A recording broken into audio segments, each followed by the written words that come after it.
तर नाना तुमच्या वेळेस नाव कशी ठेवायची? आमच्या काळात का अशी नाव होती का बाबा?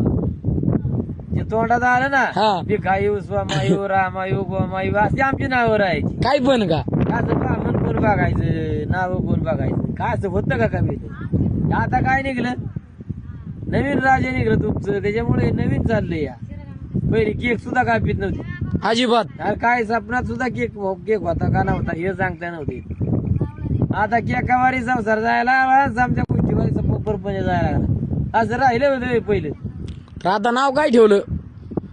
आता हे काय नाव ठेवलं हे? मयूर. मयूर ठेवलं. या भारी आहे ना पण. नाही नाव चांगलंय चांगलं. म्हणजे ज्याला म्हणता येत नाही तो पण म्हणू शकतो. आपलं साधा माणूस होता मयूर म्हणणार, बर. कारण आवडीचं नाव झालं आणि आड्याला पण आपलं येणार ती.